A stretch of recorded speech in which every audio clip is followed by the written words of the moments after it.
Soalan tu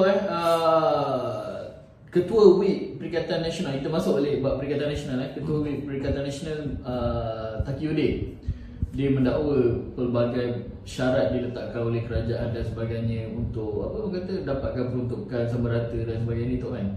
Pandangan Tok lah, tadi Tok dah sebut berkenaan dengan Hamzah kan. Pandangan Tok lah kalau kerajaan buat perkara yang sama seperti ni, tidakkah kita ni sama seperti kerajaan-kerajaan terdahulu? Macam mana? Tok? Maknanya kita nak beri peruntukan tu kena ada syarat dan sebagainya. So rakyat akan nampak yang kita ni macam yalah follow kerajaan yang lama ni. Dia sebenarnya kalau you tanya dengan saya, kalau tanya dengan saya tetap dengan pendirian kita tak perlu pun tantangan CSA ni. Kalau tanya dengan saya secara peribadi, sebabnya buat apa kita nak bagi peruntukan kepada pembangkang yang akhirnya peruntukan itu akan digunakan untuk mengukuhkan kedudukan pembangkang dan membenam kita. Kita dah ada pengalaman bila mana Dato' Sri Ismail Sabri menandatangani CSA bersama dengan PKR, DAP, dengan Amanah dan yang menentang kita. Akhirnya duit itulah yang digunakan untuk mengekalkan populariti mereka. Dan bila Ismail Sabri drag pilihan raya itu menjadi lebih panjang, lagi lamalah dia orang dapat gunakan peruntukan itu dan dia tak menguntungkan kita. Hasilnya negatif. Dia politik ni betul lah, kita memang nak kena berlaku adil. Tetapi keadilan bagi saya ialah kalau kita nak laksanakan sesuatu program umpamanya, takkan kita nak bagi duit dekat musuh kita untuk buat program tu. Bagi saya, kita kena utamakan orang kita dulu. Bagilah dana tu kepada orang kita untuk buat program tu. Empower our people first. Sama juga Rasulullah. Rasulullah pun mengajar kita. Kalau kita ada kelebihan sikit, ada duit sikit, sebelum kita bantu orang lain, kita bantu adik-beradik kita. Kita bantu orang yang terdekat dengan kita terlebih dahulu. That should be the way. So, kalau orang nak pertikaikan kan, kita ikut apa yang Nabi ajar kita.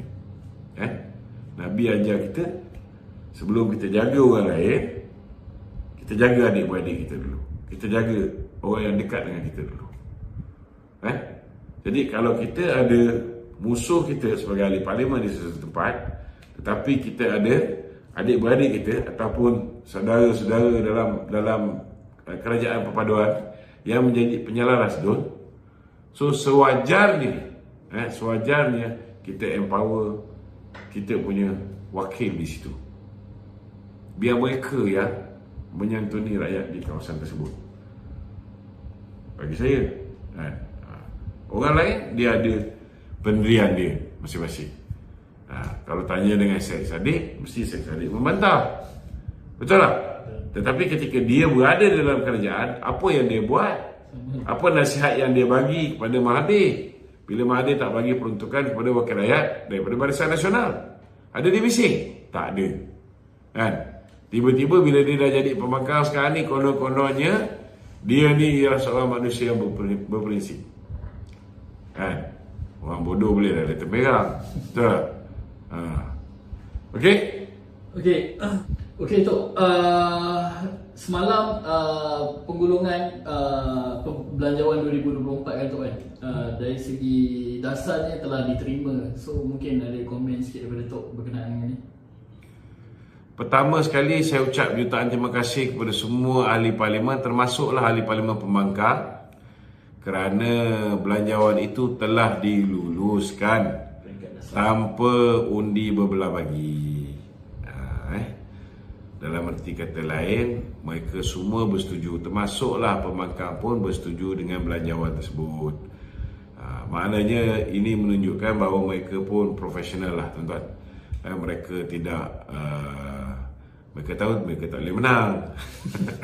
Jadi daripada malu kerana kalah kalau ada undi berbelah bagi, mereka pun sokong saja. Ini adalah satu benda yang bagi saya sangat bertanggungjawab, kerana kalau mereka tak sokong belanjawan tu, tahun depan kaki tangan awam nak makan apa kan, kita nak bayar gaji pakai apa. So okey, bagi saya kita ucap terima kasih lah kepada kawan-kawan yang daripada Pemangkang yang telah bak kata orang tu memberi laluan untuk belanjawan itu diluluskan. Untuk bacaan pertama Okey. Okey Tok, ada kat sini viewers kita komen mohon doakan kesihatan Datuk Seri Najib Tok. Datuk Seri Najib COVID. Saya difahamkan juga Datuk Seri Najib Tun Razak telah pun didapati positif COVID-19 kita doakan semoga Datuk Seri Najib segera sembuh, dan doakanlah juga semoga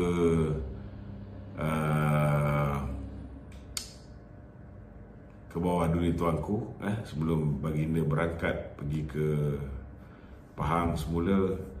Semoga baginda terbuka hati untuk kata orang tu apa namanya, mendengar ataupun memilih untuk diangkat permohonan Datuk Seri Najib untuk mendapatkan pengampunan diraja, insya-Allah. Kita doakan je lah kan. Itu je lah yang mampu kita buat masa ni kan. Jangan pressure, jangan tekan-tekan. Ini benda ni hak prerogatif kebaduli tuanku kan.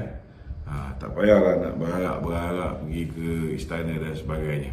Saya ucap terima kasih kepada orang yang nak berharap tu kan. Akhirnya tak jadi berharap, tapi ada sikit terlambat lah kan. Ada sikit terlambat. Baik-baik kita boleh tengok berita baik belah sebelah ni, ada sikit terganggu lah kerana ada setengah-setengah orang tu tak sabar, ada setengah-setengah orang tu yalah masing-masing nak tunjuk champion kan. Tapi yang kesiannya Datuk Seri Najib lah Datuk Seri Najib yang terpaksa menanggung akibat daripada perbuatan satu dua orang. Cuma nasihat saya satu je lah simpatilah dengan Datuk Seri Najib. Jangan kerana perbuatan kita, kegairahan kita menyebabkan akhirnya yang menjadi mangsa Datuk Seri Najib. Baik-baik nak dapat pengampunan nanti tak dapat. Berhati-hatilah dengan tindak tanduk kita. Okey?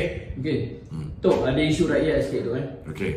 Kita faham berkenaan dengan boykot dan sebagainya ni kan. Dan baru-baru ni hari ni yang kecoh pengasas Grab ni menyokong Israel dan sebagainya. Jadi bila rakyat memboykot Grab ni Tok, mungkin ramai yang akan hilang pekerjaan dari segi rider dan apa orang kata pengusaha-pengusaha makanan ni Tok. Komen peribadi Tok. Kalau Grab buat macam tu, saya cadangkan kepada mereka-mereka yang menjadi rider kepada Grab ni, berpindahlah, pergilah ke Foodpanda ke InDrive ke kan. Ada banyak ya, Asia Food, Asia Food ke Shopee Food ke, ada banyak lagi yang lain. Dia orang ni tak faham ni kan. Kita nak beritahu bahawa selama hari ni setiap apa yang diboykot oleh rakyat Malaysia ni tergolek perniagaan tu betul. Jangan main-main Hari ni kita tengok kesan daripada pemboikotan netizen kita. Apa dah jadi dengan McDonald, apa dah jadi dengan Starbucks kalau ada lagi yang secara terang-terang mengeluarkan sokongan mereka kepada Israel, yang kita ni satu dunia dah tahu memang zalim Israel ni memang biadab, tidak berperi kemanusiaan, dah langgar banyak undang-undang antarabangsa mereka menyerang insan-insan yang tak berdosa, mereka menyerang, mengebom sekolah, hospital, tempat-tempat awam orang awam yang ialah orang tua, wanita dan juga kanak-kanak pun jadi mangsa. Kalau misalnya masih lagi lah ada orang yang sanggup memberikan sokongan kepada Israel ni, Saya rasa saya tak boleh nak salahkan rakyat Malaysia kalau mereka memboikot pihak-pihak yang telah menyatakan sokongan secara terang-terangan ni. You ask for it and you will get it. Okay?